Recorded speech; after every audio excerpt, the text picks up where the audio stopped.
Jujutsu Kaisen's second season ended all the way back in December of 2023, and at the time it was easily the most talked about series in the known universe, and it low-key still is. Everybody and their mama was waiting for the infamous Shibuya Incident to be animated, which reminds me, because I really just gotta get this out the way, this series is easily the most spoiled piece of media I've ever come across. It's actually insane. I waited 6 months to watch JJK's second season because I damn near had every single major death spoiled for me actual years before watching it. Even right now as I speak, the most recent chapters are being spoiled like crazy on the Bird app, the Clock app, YouTube, literally everywhere. So I was like, alright bruh, I'm gonna give it like half a year before I watch this, because maybe, just maybe, it'll be calm by then. But I was wrong. This community is still loud and proud to spoil like crazy. But, not gonna lie, after finally finishing season 2, I can say, I kinda get it, dog. Like me personally, I'm not an inconsiderate bastard who spoils shit,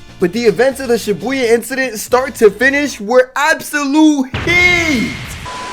Jujutsu Kaisen's first season to me was cool, right? Nothing crazy, but also not bad by any means. Satoru Gojo was easily the most interesting character off rip, of course. But then JJK Zero came out, and I really understood why motherfuckers was gassing this series. Beautiful movie, start to finish. Shout out you to the GOAT, the God. This series is a shonen, so I know shipping be pissing motherfuckers off, but him and Maki would be a fire couple, dog. Watch both them niggas die horrible, gruesome, painfully tragic deaths though. Hey, please tell me that don't happen, bro. Please tell me that doesn't happen. But anyway, yeah, JJK Zero was elite. But season 2 of this was a whole new level of flames. Off rip, the first couple episodes being a Gojo Geto origin was so fire. Zero already set the stage for their relationship, but this little flashback arc really gave us the context we needed for that. And oh my goodness, these motherfuckers could have easily carried a whole ass series on their own. Watching Geto's descent into hatred mirrored by Gojo's limitless growth, or infinite growth,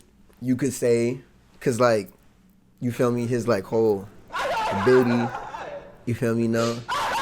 You not with it? This nigga got you. Oh yeah, and we finally see this absolute demon Toji. A regular civilian with no cursed energy packed Gojo up and made that nigga evolve into his final form. 10 out of 10 flashback. It didn't overstay its welcome. In fact, I wanted more. Also, the calm little slice of life episode we got right before shit hit the ever-loving out of the fan was fire too. This might sound crazy, but low-key, the slice of life sections of shonen be the best parts. Low-key. Maybe I just really fuck with slice of life series too, but in a shonen especially, it's such a refreshing breather slash change of pace. What if I actually do want to see this Yuji go on a date with this random from the past? Also, I found myself appreciating the parts of this series that weren't spoiled for me so much more. Like, low-key, I guess I was kind of scared that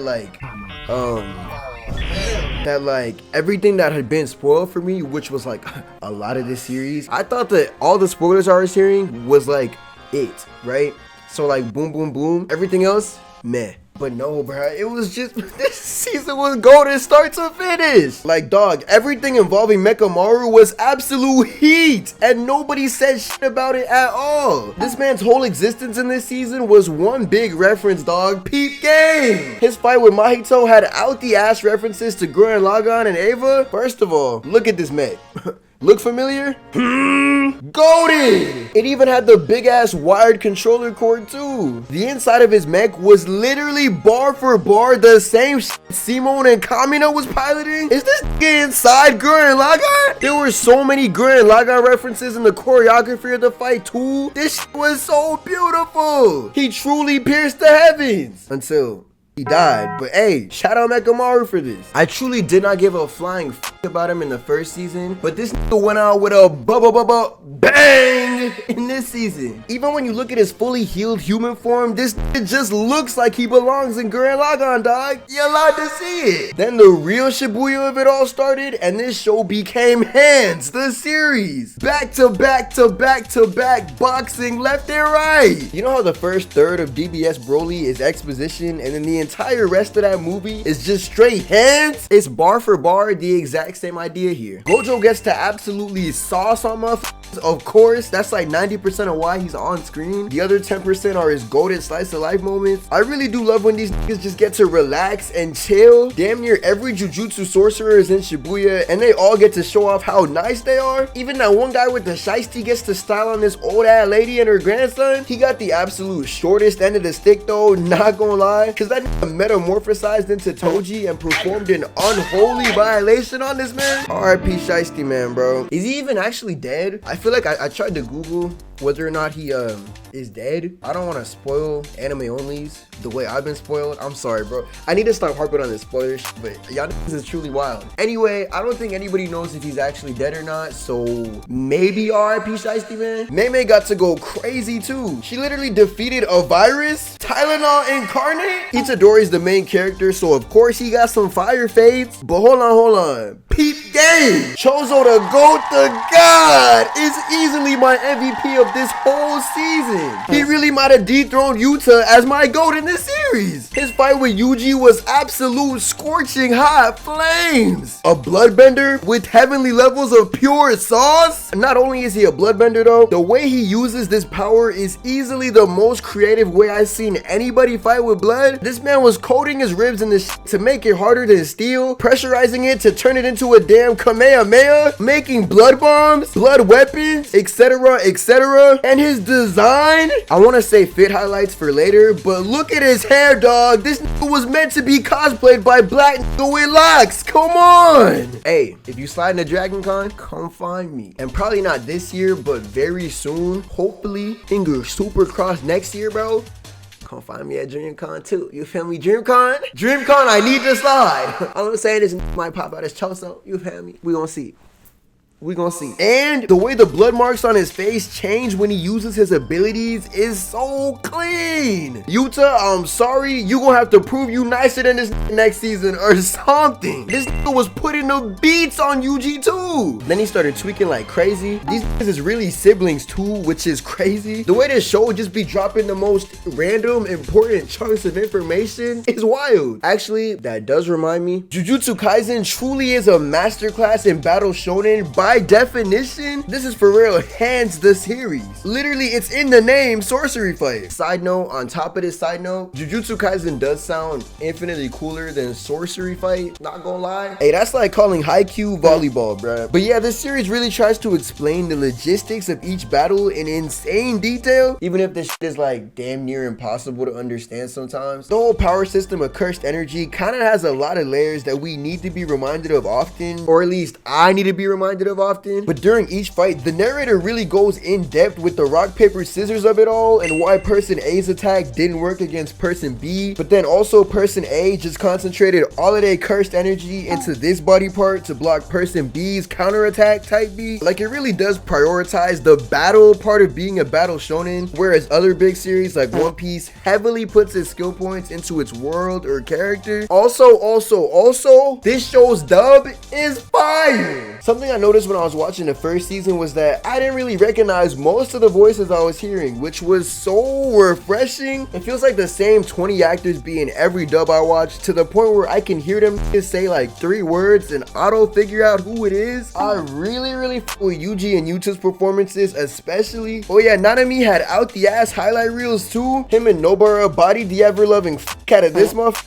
Him, Maki, and this old nigga jumped the f out of this super cracked crab curse. Is this even a crab? Tentacle, sea creature, dude. I do really wish we got more Maki in this season, because she was another standout character for me in the first season in Zero. But you feel me? Thanks to spoilers galore, I'm still expecting some heat next season. And then Mahito hold the ever-loving f out of this man, Nanami, dog. He remembered getting his folded last season, so we had to wait till Nanami was literally Harvey dented to deliver the finishing blow. Mahito really hold both Nanami and Nobara, dog. They both got done dirty. Both of these deaths were almighty spoiled for me, but they actually still did hit, which was kind of unexpected, low-key. I went into this season knowing exactly what was gonna happen, and they still managed to make me care. Nobara's whole origin story happening right before she perished hurted like Being able to sit with these characters for a moment and take a look into who they are one last time was truly something special. This season really hammers in the idea of stakes / consequences in this series. Like, think about other war arcs in shonen and think about what those consequences look like versus this series. We usually get one big character death and then a bunch of random side characters get boomed with them too, compared to this series where literally nobody is safe. I don't even know if you could call Shibuya a war arc in the first place too, which makes it even scarier. Like, for real, who the f is surviving by the end of this series?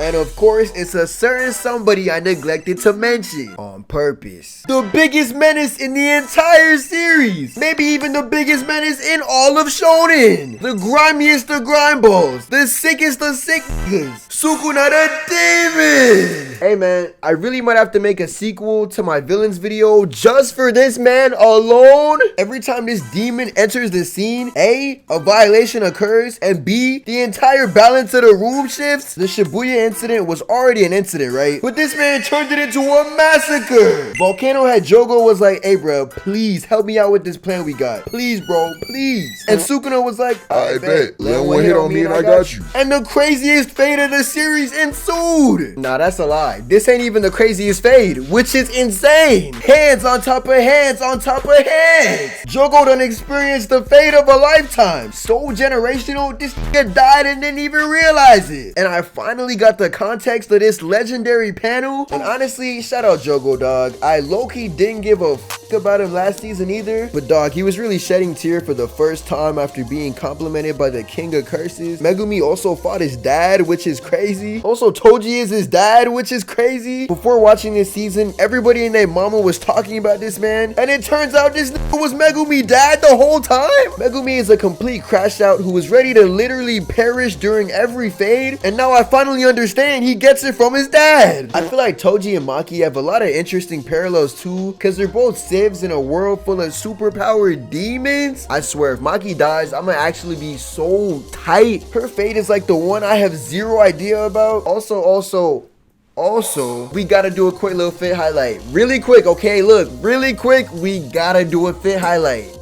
I just bumped into this, metal. A lot of these niggas were the same but it's a few standouts. Off rip, of course, Choso the GOAT is the sauciest motherfucker in the whole series. I'm sorry. Actually, I ain't sorry for he's too clean. The flowy white robes, the purple gi over it, the scarf to match, the hair puffs, the face tats. 10 out of 10 character design. Talk to him. Mahito was kinda clean too, not gonna lie. The one-arm poncho type beat with the sliced out sleeve is low-key vibes. Plus the two-tone eyes with the Frankenstein type beat. Gotta show love to Nanami too, dog. A lot of characters in this series wear suits and uniforms of some kind, but Nanami adds flair to his. And his fit-ass stance changes too, bruh. Look, his weapon of choice is fire too. The bandaged blade. Also, goggles on 1,000. Also, the variations on everybody's uniforms is clean too. Nobara got her cropped. Inumaki got the Shino collar of death. Itadori with the red accents. Yuta with the white variant. Yuta also gets the sword buff too. Give anybody an eye patch or a sword and they're auto clean. Both the Gatos fits were clean too. But hold on, add the gauges on top of it too. I also remember Gojo having multiple fire fits. Gege was kind of going crazy with these designs. The manga's art style in general is also really clean, or actually kind of the opposite, which makes it stand out so much. I also finally understand who the f this nigga actually is. I almost forgot, Toto had an MVP ass moment late game 2 and then nigga lost his hand. Nobody left this arc unscathed, bruh. Gojo sealed, niggas dead, more niggas dead, even more niggas dead. Also, the logistics of this power system don't entirely make sense to me still, not gonna lie, but hey, still fire. The ending of this arc was also low-key confusing as when the f did Inumaki lose an arm? They off-screened my dog? I realized I barely brought him up here too, but he really showed up like once this whole season. He is also goated though. He's Black Bolt, but more interesting. Anyway, yeah, the culling game is finna be some heat, I'm sure, but still not reading the manga though. I just don't be having time to keep up with manga like that unless it's One Piece. You feel me? Look. Unless it's One Piece. That's different. You feel me? That's different. Also, hey, chill out on spoilers, bro. Please chill out on spoilers. Please chill out on spoilers. Who I'm kidding, bro. I know you niggas is dogs. Also, we back in the suit. Don't ask me why I'm in the suit. I don't have the answers for you. I just don't. But we back in the suit. You feel me, bro? Let me hit my little hey. But yeah, shout out Jujutsu Kaisen and shout out you. I can't feel my face right now. I'm burning up. I got this feeling that I won't come down. Like, got this feeling that I won't come down. Like, got this feeling that I won't come down. Like, I can't feel my